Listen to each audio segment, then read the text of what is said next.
Hi guys, इस series का next question देखते हैं। Question number 34। The equivalent capacitance of the input loop of the circuit shown is. तो देखिए यहाँ से हमें जो ये सर्किट है इसकी इक्विवेलेंट कैपेसिटेंस फाइंड आउट करनी है।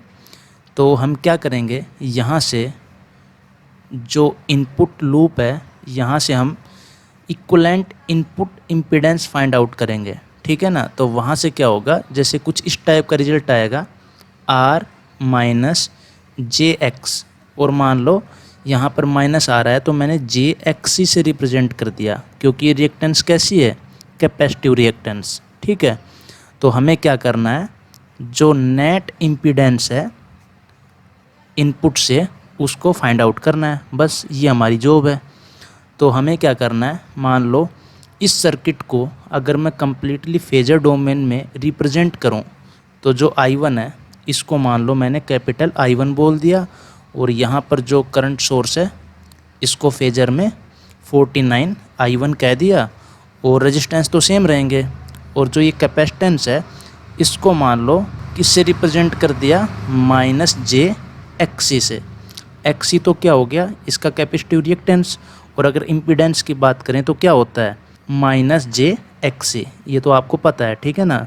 जो थ्योरेटिकल चैप्टर्स हैं उनमें इन डिटेल एक्सप्लेन कर चुके हैं। तो यहाँ से हम क्या कर रहे हैं, एक वोल्टेज सोर्स लगा रहे हैं, मान लो कैपिटल वी से फेजर में रिप्रेजेंट कर दिया एट एन एंगल 0 डिग्री, और जिसकी फ्रीक्वेंसी इन जनरल मान लो ओमेगा है।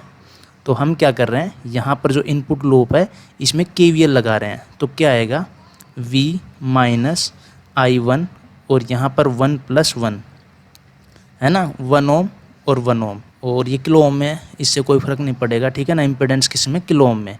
और यहाँ पर हम क्या कर रहे हैं, माइनस जे एक्सी, और यहाँ पर क्या होगा, जो करंट की वैल्यू है वो कितनी होगी, यहाँ पर KCL लगाओ इस जंक्शन के ऊपर, तो कितना आएगा 50 I1।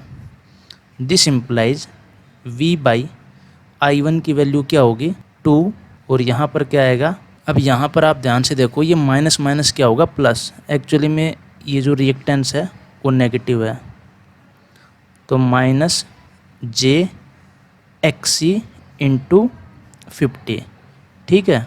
तो इस सर्किट की जो कैपेसिटिव रिएक्टेंस है इक्विवेलेंट, वो कितनी आ गई, एक्सी इंटू 50। और जो इक्विवेलेंट कैपेसिटेंस है, रिएक्टेंस है, इसको हम किस तरीके से लिख सकते हैं, 1/ओमेगा सी इक्विवेलेंट, और यहाँ पर एक्सी को क्या लिखेंगे, 1/ओमेगा सी, और यहाँ पर क्या है, into 50।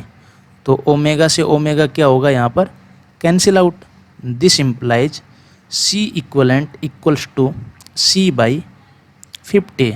This implies C equivalent equals to, C कितना है, 100 माइक्रोफैरड अपॉन 50, क्योंकि हमने इसको बोला था ना minus J XC.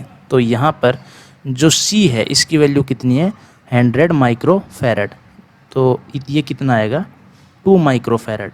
Means option A is our correct answer. तो ये गेट में 9 में 2 मार्क्स के लिए क्वेश्चन आया हुआ है। देखो सिंपल क्वेश्चन है ना, थोड़ा सा इसमें आपको कॉमन सेंस यूज़ करना है, और इस तरीके के जो क्वेश्चन है वो आगे भी फ्रेम किए जा सकते हैं, कि कोई इस तरीके का सर्किट दे देंगे कॉम्प्लिकेटेड सा, और उससे मान लो इक्विवेलेंट इंडक्टेंस भी फाइंड आउट करा सकते हैं, है ना। तो इस तरीके के क्वेश्चन आगे भी पूछे जाने की पॉसिबिलिटी काफ़ी रहती है। तो आई होप ये जो क्वेश्चन है ये आपको क्लियर हो गया होगा। अब एक नेक्स्ट क्वेश्चन डिस्कस करते हैं, क्वेश्चन नंबर 35। क्वेश्चन नंबर 35 में क्या है, the Thevenin's equivalent of a circuit operating at omega equals to 5 radian per second. कोई भी सर्किट है ना, यहाँ पर मान लो कोई भी इलेक्ट्रिकल सर्किट है, इसका हमने थेवेनिन इक्विवेलेंट सर्किट बनाया। यहाँ पर कोई वोल्टेज सोर्स होगा और यहाँ पर कोई इम्पीडेंस होगी। तो यहाँ पर ओपन सर्किट वोल्टेज हमें गिवन है, ये वैल्यू हमें गिवन है, एंड Z0 यहाँ पर जो इम्पीडेंस है थेवेनिन इक्विवेलेंट ये भी हमें गिवन है। At this frequency the minimal realisation of the Thevenin impedance will have a. तो हमें जो थेवेनिन इम्पीडेंस है इसका मिनिमल रियलाइजेशन देखना है। तो देखिए कम से कम कितने कंपोनेंट हम यूज़ करेंगे। तो देखो यहाँ पर जो जेड नोट है इसकी वैल्यू क्या है 2.38 माइनस जे 0.667। तो हमें यहाँ पर 3 कंपोनेंट यूज़ कर सकते हैं, रजिस्टर, इंडक्टर एंड कैपेसिटर। तो यहाँ पर जो रियल पार्ट है वो क्या है नॉन जीरो, तो सिंपली रजिस्टर तो होगा ही होगा, यानी कि रजिस्टर आएगा। और ये जो इम्पीडेंस है ये R माइनस JXC टाइप में है ना, यहाँ पर क्या नेगेटिव साइन। तो इसका मतलब ये जो रिएक्टेंस है इक्वलेंट रिएक्टेंस, इसको हम किससे रियलाइज कर सकते हैं, कैपेसिटर से। तो यहाँ पर कैपेसिटर आएगा, लेकिन इसको इक्वलेंटली तो हम ऐसा भी कर सकते हैं, इंडक्टर लगाया कैपेसिटर लगाया और जो इंडक्टिव रिएक्टेंस है इसकी वैल्यू कैपेसिटिव रिएक्टेंस से क्या रखेंगे, कम। तो हम ये वैल्यू फाइंड आउट कर सकते हैं। मतलब जैसे मान लो इसकी जो इंडक्टिव रिएक्टेंस है उसको एक्सएल से रिप्रेजेंट किया, इसको एक्सी से, तो इसकी नेट इम्पीडेंस क्या आएगी, जे एक्सएल माइनस एक्सी। अगर एक्सएल को एक्सी से कम रखेंगे तो ये वैल्यू नेगेटिव आ जाएगी और ये वैल्यू हम फाइंड आउट कर सकते हैं। लेकिन इसने क्या पूछा है, मिनिमल रियलाइजेशन, इसलिए हम इंडक्टर को यूज ही नहीं करेंगे। अदरवाइज ऑप्शन ए भी करेक्ट हो सकता है ना।